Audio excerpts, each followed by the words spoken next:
All right, Baltimore and Buffalo, great Sunday night opener. We got the Ravens and the Bills, two high-powered AFC teams, potential AFC Championship preview. And let's start off on the Baltimore side with Lamar Jackson, who obviously should be in for another strong season. High point total here, favorite quarterback play on the board. Doesn't matter what this Buffalo defense offers. Lamar is going to be Lamar. QB1 play. As far as the receivers go for this team, Zay Flowers will continue to be a floor-based wide receiver three. There's been talks that they want to get him more involved, but when you bring in a DeAndre Hopkins, you kind of, you give a little bit bigger role to Rashad Bateman.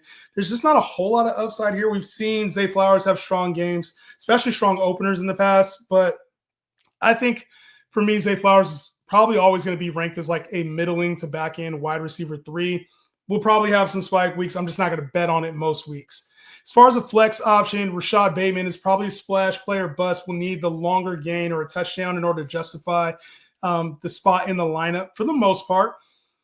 So I think Rashad Bateman is probably on benches, flex at best. Maybe if you need a fourth receiver, I don't know how many leagues do four receivers, but maybe if you need a fourth receiver, that's where Rashad Bateman would be for me. Outside of that starting receiver range, he's more of a boomer bust flex play for me. DeAndre Hopkins, another boomer bust flex play, but not for the reasons you're thinking. I think this is going to be a red zone guy for them. You saw Mark Andrews kind of struggle to catch the ball towards the end of last year. Isaiah Likely's out for a while. Derrick Henry is going to get, obviously things collapsed in on him.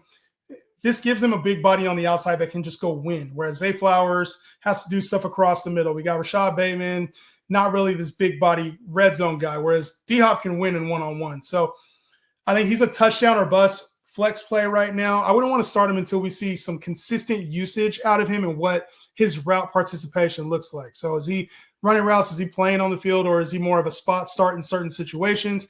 For now, Zay Flowers is the only receiver I would really trust in this lineup on a consistent basis.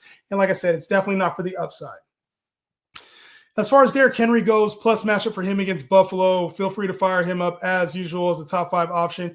I'll be curious to see if they deploy Keaton Mitchell as the second back or if it's Justice Hill.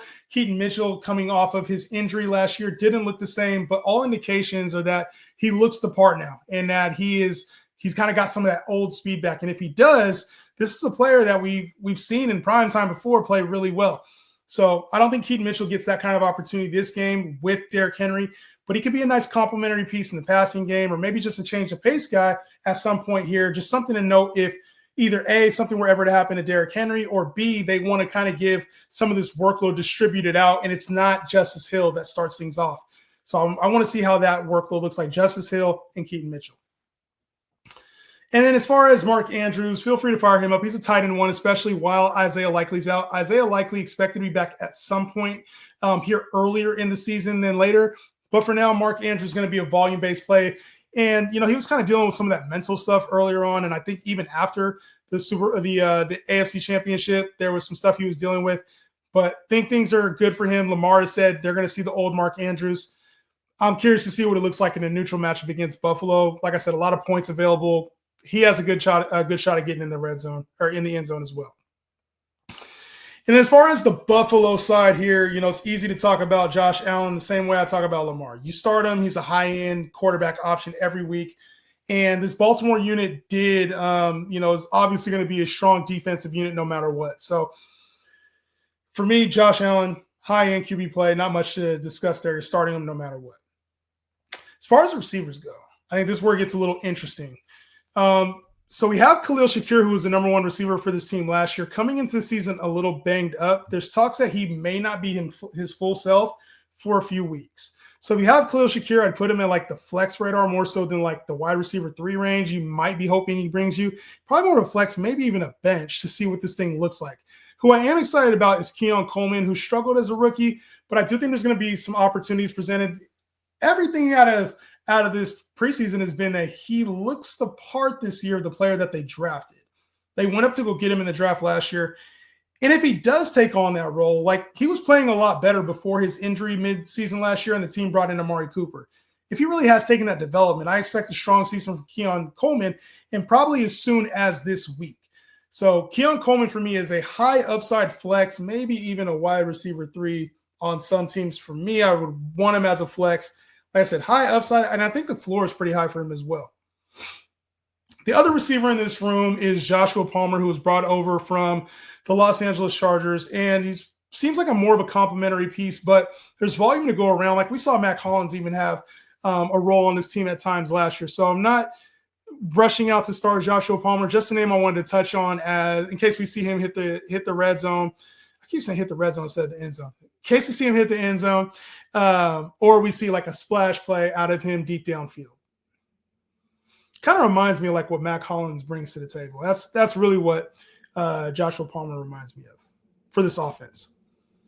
As far as running backs, James Cook got paid. We're going to see him involved in the passing game as normal.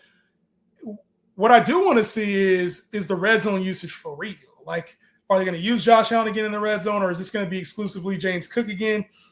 Or are they going to mix in Ray Davis as they did a lot in the second half of last year? So I know James Cook got paid. They want to keep their running back healthy. I think he's still a fire-up back-end RB1, and I think Ray Davis is a wait and see what the workload looks like.